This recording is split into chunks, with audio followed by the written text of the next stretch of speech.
Chers amis auditeurs, auditrices, bonjour. On connaît depuis ce jeudi la composition du nouvel exécutif togolais.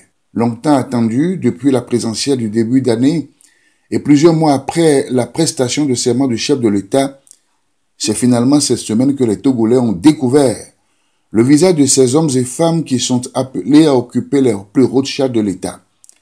Ainsi prennent fin les rêves, les attentes et les espoirs des uns, de tous ces potentiels ministrables qui ont préparé à prêter leur CV, les supputations ainsi que les rumeurs et imaginations des plus folles aux plus fertiles des autres. De même, le mystère qui entourait le nom de l'oiseau rare qui va conduire l'équipe gouvernementale fut levé.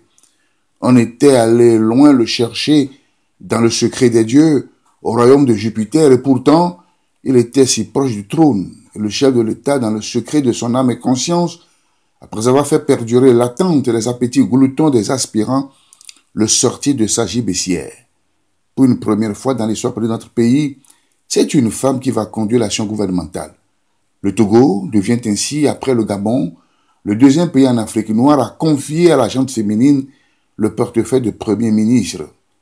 Madame Tomega Dogbe vient s'ajouter à Madame Tigan, à la tête de la représentation nationale, comme deuxième femme à diriger deux grandes institutions fortes de la République.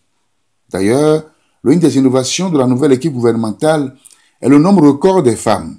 Elle représente le tiers des 34 ministres, avec une très jeune dame, 29 ans, entre master d'ingénieur et doctorat, qui est en charge des mines et des énergies.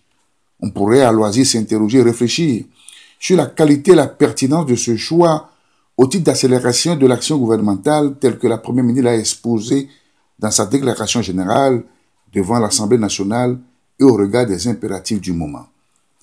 La nouvelle Premier ministre a sûrement eu le temps, en sa qualité d'ancienne directrice de cabinet du chef de l'État, de connaître tous les dossiers d'État. Elle en a fait des synthèses pour des décisions qui l'ont sans doute guidée dans la construction de son gouvernement dans les 72 heures qui ont suivi sa désignation.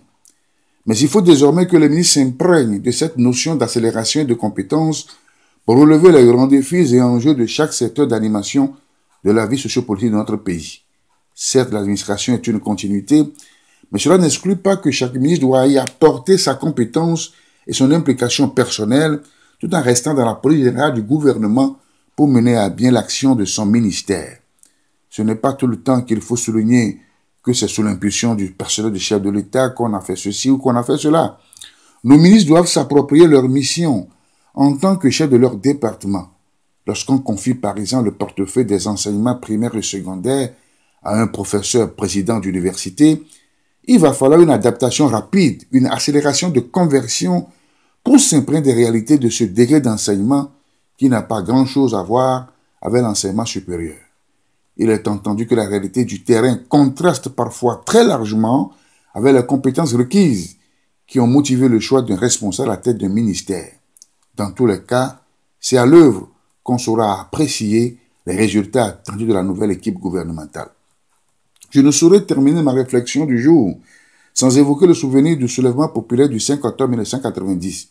Oui, il y a 30 ans que fut amorcé en notre pays le processus de multipartisme et de démocratisation à la faveur du fameux vent de l'Est qui a soufflé sur l'Europe avec la chute du mur de Berlin. Un vent qui a touché aussi le continent africain et balayé les systèmes de partis unis qui régentaient la vie politique en Afrique. Le Togo n'était pas resté en marge de ce mouvement. Et le 5 octobre 1990 peut être retenu à bon droit comme date repère dans l'histoire politique de notre pays. Ce jour-là, il était question de juger de jeunes étudiants arrêtés pour des actes de subversion et c'est depuis le palais de justice que les émeutes avaient commencé pour s'étendre à toute la ville de Lomé. Ce fut un vendredi noir. La suite, on la connaît. Et là où nous en sommes dans la marche vers l'idéal pour lequel du sang des jeunes patriotes ont coulé et continuent de couler. Nous avons une pensée pieuse pour ces victimes des violences politiques, pour ces citoyens qui ont fui le pays pour trouver refuge ailleurs, parce que leur vie est menacée. 30 ans après, quel bilan peut-on faire de cette lutte pour l'avènement de la démocratie dans notre pays? Qu'avons-nous concrètement gagné de ces soubresauts qui ne cessent d'émailler la vie sociopolitique de notre pays? Ces événements se sont produits 30 ans après les indépendances. Et voici encore 30 ans, et le sentiment que l'on a est celui d'une nation qui a plutôt un goût d'inachevé. Le comble et que c'est maintenant plus que jamais que l'on se cherche sur les chemins sombres et tortueux de l'acheminement vers la démocratie. Je n'ai pas envie de dire que la lutte pour la démocratie et l'état de droit est un chemin qui ne mène nulle part. Bon dimanche à vous.